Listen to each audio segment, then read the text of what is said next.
Is this thing going? Yep, must be. All right. So it's been a while since you guys have seen my beautiful bald head, so I thought I'd give you some visual.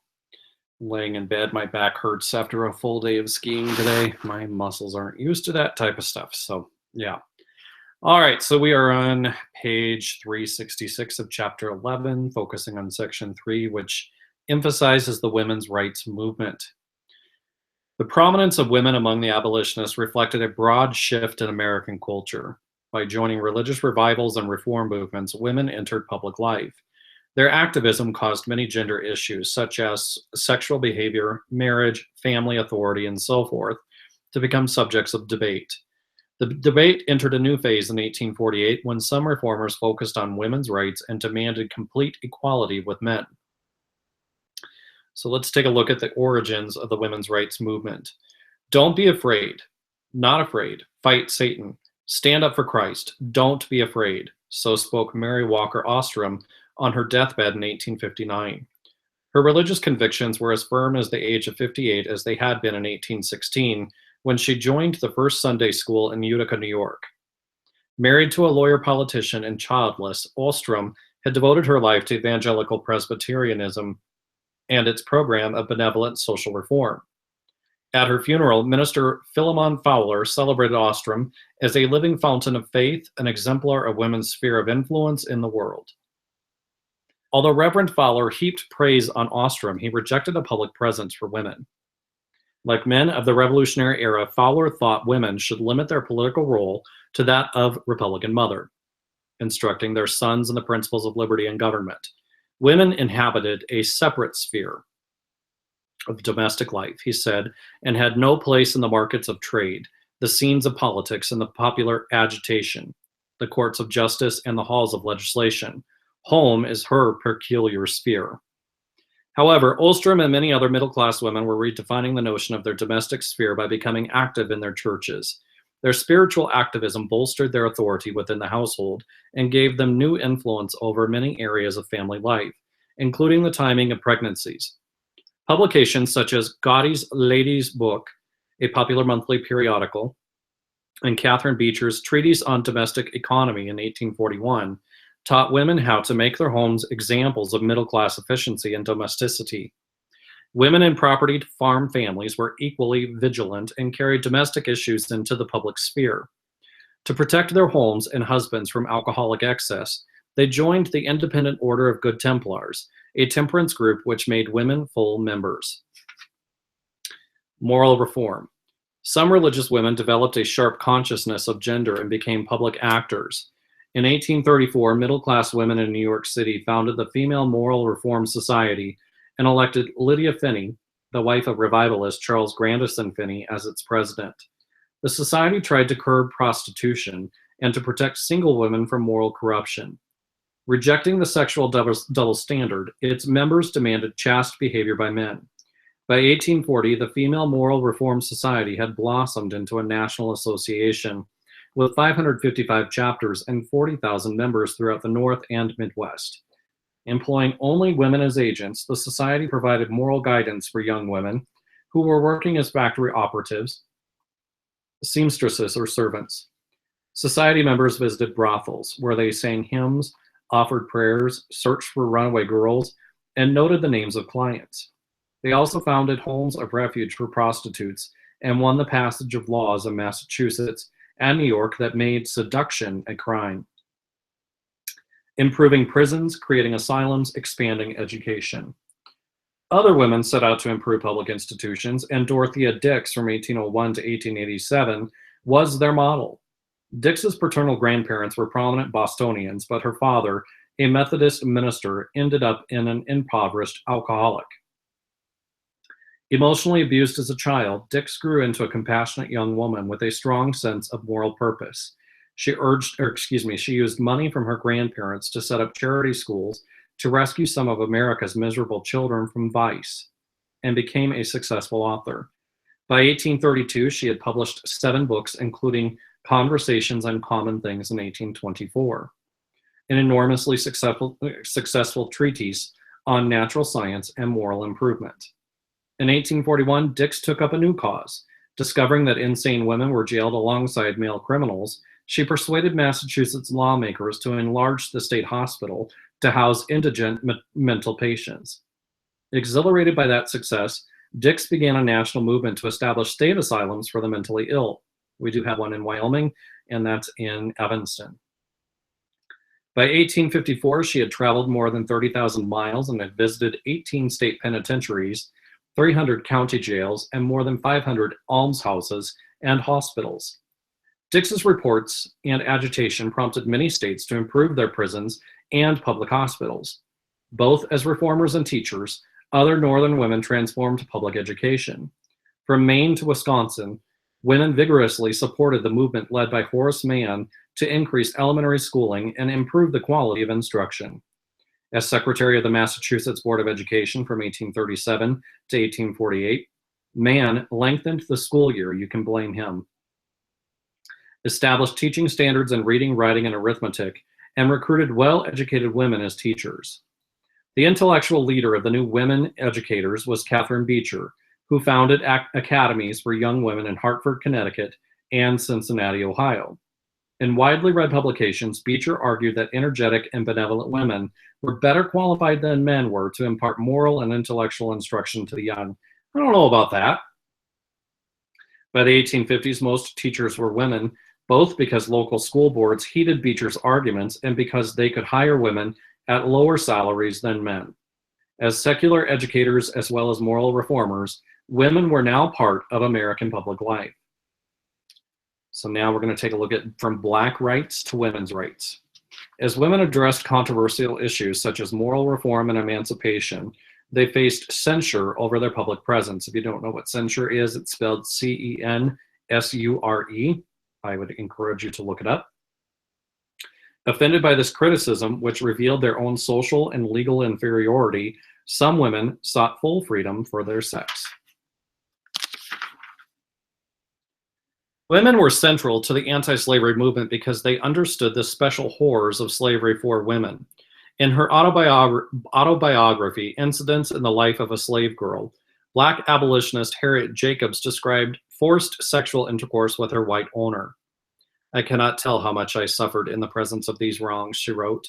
According to Jacobs and other enslaved women, such sexual assaults incited additional cruelty by their owners' wives, who were enraged by their husbands' promiscuity. In her best-selling novel, Uncle Tom's Cabin of 1852, Harriet Beecher Stowe pinpointed the sexual abuse of women as a profound moral failing of the slave regime. Harriet Beecher Stowe and her work, Uncle Tom's Cabin, is something you should definitely make sure that you note in your notes. It will pop up again in a later chapter, but this was very fundamental to the abolitionist movement, and it really torqued off the Southern plantation owners. As Garrisonian women attacked slavery, they frequently violated social taboos by speaking to mixed audiences of men and women. Oh, heavens to Betsy. Maria W. Stewart, an African American, spoke to mixed crowds in Boston in the early 1830s. As abolitionism blossomed, scores of white women delivered lectures condemning slavery, and thousands more made home visitations to win converts to their cause. When Congregationalist clergymen in New England assailed Angelina and Sarah Grimke for such activism in a pastoral letter in 1837, Sarah Grimke turned to the Bible for justification. The Lord Jesus defines the duties of his followers in his Sermon on the Mount. Without any reference to sex or condition, she replied, men and women were created equal. Both are moral and accountable beings, and whatever is right for man to do is right for woman. In a pamphlet debate with Catherine Beecher, who believed that women should exercise authority primarily as wives, mothers, and school teachers, Angelina Grimke pushed the argument beyond religion by invoking Enlightenment principles to claim equal civic rights by stating, "It is a woman's right to have a voice in all the laws and regulations by which she is governed, whether in church or state. The present arrangements of society on these points are a violation of human rights, a rank usurpation of power, a violent seizure, and confiscation of what is sacredly and inalienably hers."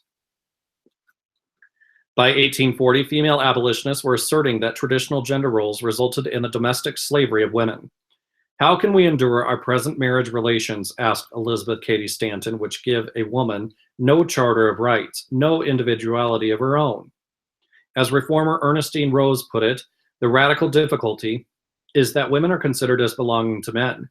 Having acquired a public voice and political skills in the crusade for African American freedom, thousands of Northern women now advocated greater rights for themselves.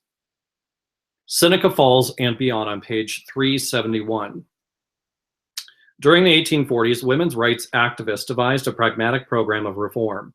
Unlike radical utopians, they did not challenge the institution of marriage or the conventional division of labor within the family. Instead, they tried to strengthen the legal rights of married women by seeking legislation that permitted them to own property.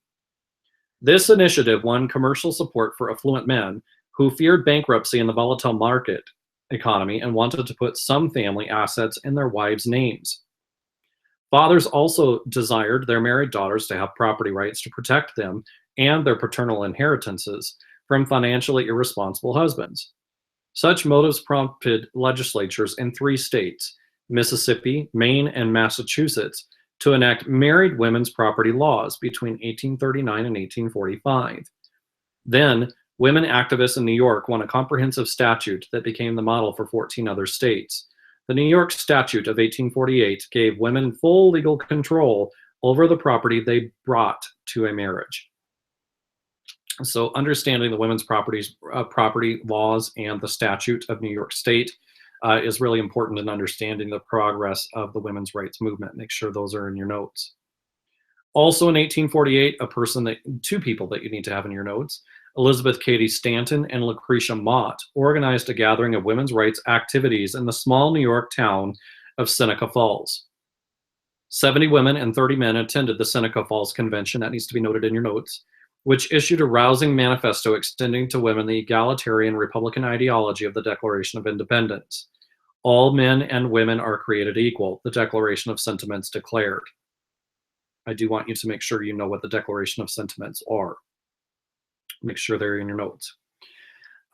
Yet, the history of mankind is a history of repeated injuries and usurpations on the part of man toward woman, and the establishment of an absolute tyranny over her. To persuade Americans to right this long-standing wrong, the activists resolved to employ agents, circulate tracts, petition the state and national legislatures, and endeavor to enlist the pulpit and the press on our behalf. By staking out claims for equality for women in public life, the Seneca Falls reformers repudiated both the natural inferiority of women and the ideology of separate spheres. Most men dismissed the Seneca Falls Declaration as nonsense, and men and women also rejected the activities and their message.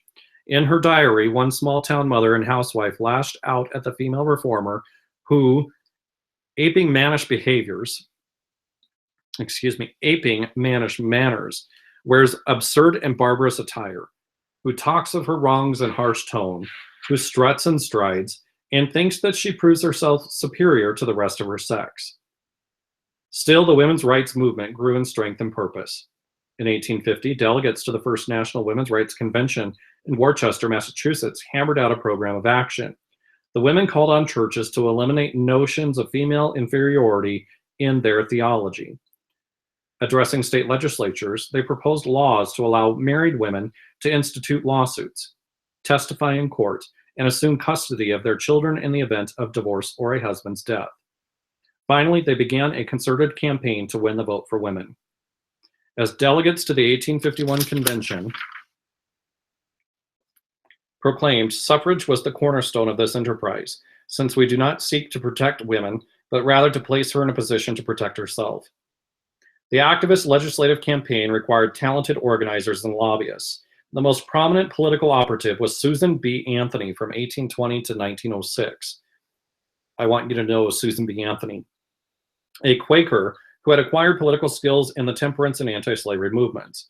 Those experiences, Anthony reflected, taught her the great evil of women's utter dependence on man. Joining the women's rights movement, she worked closely with Elizabeth Cady Stanton.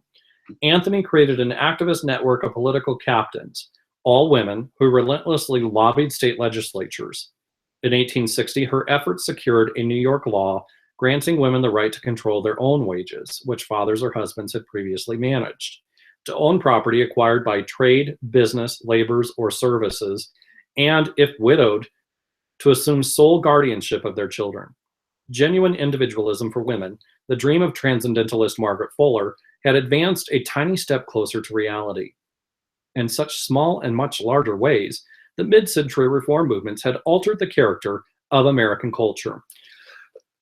So, from this chapter, what I really want you to emphasize or focus on is how the American culture changed. Thinking about transcendentalist authors, thinking about abolitionism, thinking about the women's rights movement and so forth, popular urban culture and such. How did the American culture change? Here's the summary to chapter 11. In this chapter, we examined 4 major cultural movements of the mid-19th century: transcendentalist reform, communalism, abolitionism, and women's rights, as well as the new popular culture in New York City. Our discussion of the transcendentalists highlighted the influence of Ralph Waldo Emerson on the great literary figures of the era and linked transcendentalism to the rise of individualism and the character of middle-class American culture. Our analysis of communal experiments probed their members' efforts to devise new rules for sexual behavior, gender relationships, and property ownership. We saw that successful communal experiments, such as Mormonism, required a charismatic leader or a religious foundation and endured if they developed strong, even authoritarian institutions. We also traced the personal and ideological factors that linked the abolitionist and women's rights movements. Lucretia Mott, Elizabeth Cady Stanton, and the Grimke sisters began as anti-slavery advocates, but denied access to lecture platforms by male abolitionists and conservative clergy. They became staunch advocates of women's rights. This transition was a logical one. Both enslaved blacks and married women were owned by men, either as property or as their legal dependents. Consequently, the efforts to abolish the legal prerogatives of husbands were as controversial as those to end the legal property rights of slave owners. As reformers took aim at such deeply rooted institutions and customs, many Americans feared that their activism would not perfect society, but destroy it. So here are the vocabulary terms and events that I want you to make sure that you have an understanding of. Individualism, as referenced on page 346. The American Renaissance, also on page 346. Transcendentalism, again, page 346. Utopias on page 349. Socialism on page 351. Perfectionism on 352. Mormonism on 352. Minstrelsy on 356. Abolitionism on 357. The Underground Railroad on 362. Amalgamation on page 364. Gag rule on 365. Separate sphere on 367. Domestic slavery on 370. The married women's property laws on page 371. Oh, Baxter saying hi. And then Seneca Falls Convention on page 371. Here are the key people that I want you to make sure that you have a good understanding of as well. See, Baxter likes his history. Ralph Waldo Emerson on page 346. Henry David Thoreau on 347. Margaret Fuller on 347. Walt Whitman on 348. Herman Melville, 349. Nat Turner on 360. William Lloyd Garrison on 362. Dorothea Dix on 367. Elizabeth Cady Stanton on page 371. And finally, Susan B. Anthony on page 371. Now, with each of those people, you're probably going to need to go out and do a little bit of outside research to gain a little bit more information about them, as the text does not give a great description of any of them. We will talk a little bit about a few of these in class, but it is your responsibility to go out and get some additional information on the significance and importance of these individuals to their respective movements. With that, that's the end of chapter 11, and I'll start the broadcast for chapter 12 here in a bit. Chapter 12 is quite lengthy. Hope you're staying warm. It's quite cold outside. I skied all day today and my body hurts. All right. See you in the next installment.